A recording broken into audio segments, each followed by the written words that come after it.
Assalamualaikum warahmatullahi wabarakatuh. Selamat pagi, salam sejahtera bagi kita semua. Sampurasun. Alhamdulillah kita bertemu kembali dalam bentuk video pembelajaran. Walaupun kita sedang dalam posisi berduka, mudah-mudahan kita bisa belajar dan mengambil hikmah dari adanya virus COVID-19 tersebut. Mudah-mudahan dengan pembelajaran ini tidak mengurangi nilai-nilai yang ada ketika di kelas. Sehingga para mahasiswa sekalian, kita dapat berdiskusi kembali dalam sistem pembelajaran. Pada saat ini, supaya kita lebih tertarik untuk mempelajari konsep-konsep yang ada, yaitu mengenai demokrasi, silakan para mahasiswa sekalian untuk melihat tayangan film yang akan saya berikan kepada para mahasiswa sekalian. Silakan untuk menyaksikan.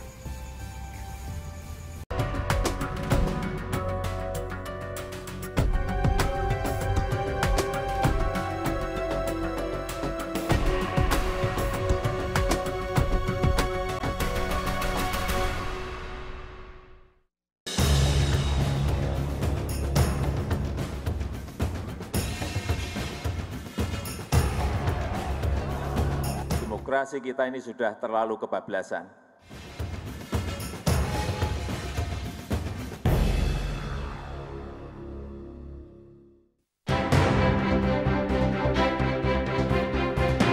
Perkembangan demokrasi di Indonesia yang hingga kini masih diyakini sebagai pilihan terbaik bagi sistem politik dan ketatanegaraan nasional terus diwarnai sejumlah drama.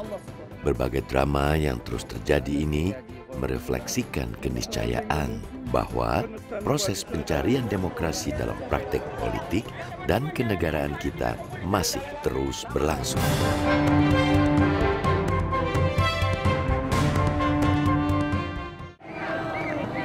Perkembangan kehidupan demokrasi di Indonesia terus dihadapkan dengan banyak tantangan.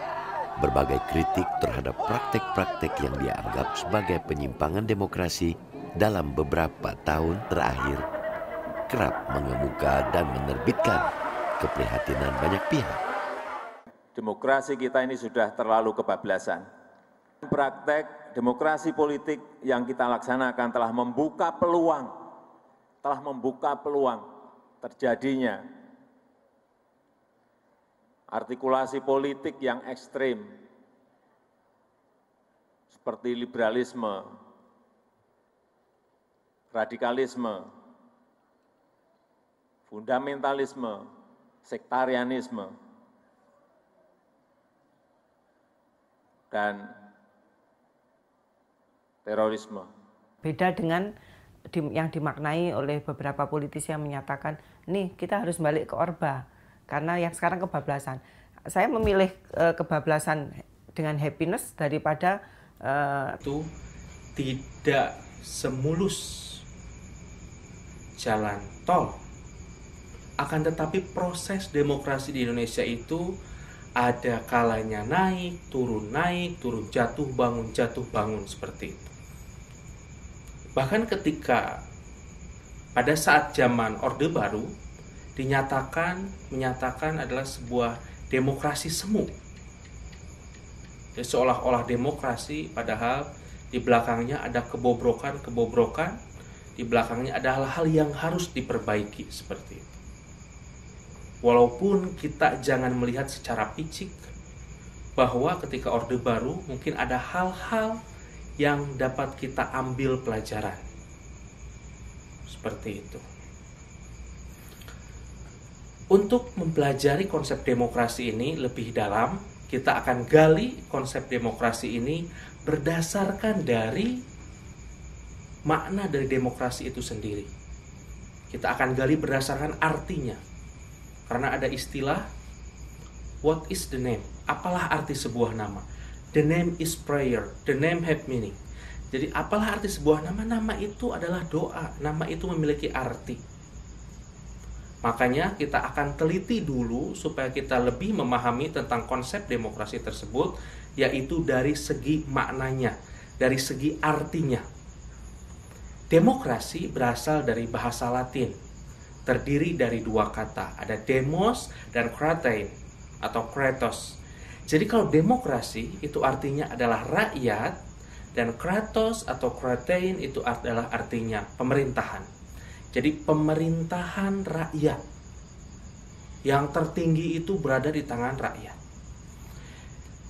Bisa dinyatakan secara istilah dari makna demokrasi tersebut bahwa demokrasi artinya pemerintahan untuk rakyat, yaitu pemerintahan yang rakyatnya memegang peranan yang sangat menentukan. Jadi rakyat itu adalah yang akan menentukan negara ini mau dibawa kemana. Karena yang namanya konsep Pancasila itu adalah berasal dari kehidupan rakyat, digali dari kebiasaan adat istiadat rakyat Indonesia itu sendiri. Kemudian kita akan gali secara konsep dasar demokrasi. Konsep dasar demokrasi itu ada 3, yaitu dari rakyat, oleh rakyat, dan untuk rakyat. Jadi demokrasi itu segala sesuatunya dari rakyat, kemudian oleh rakyat dan untuk rakyat. Dalam artian yang menjalankan negara ini itu dari rakyat, kemudian oleh rakyat, kemudian untuk rakyat. Segala sesuatu yang dilakukan oleh para pemimpin kita yang ada di Jakarta sana itu adalah untuk rakyat, untuk kemajuan rakyat. Seperti itu. Kemudian ada terminologi mengenai demokrasi. Kehidupan negara atau masyarakat di mana warga negara dewasa turut berpartisipasi dalam pemerintahan melalui wakilnya yang dipilih. Jadi ada wakil-wakilnya yang dipilih. Seperti itu. Kenapa harus ada perwakilan?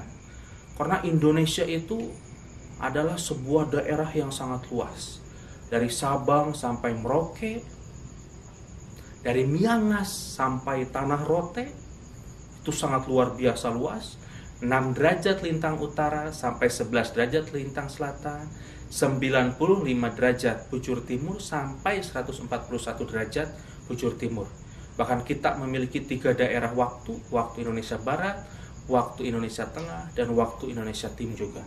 Terima kasih atas perhatian para mahasiswa sekalian. Assalamualaikum warahmatullahi wabarakatuh.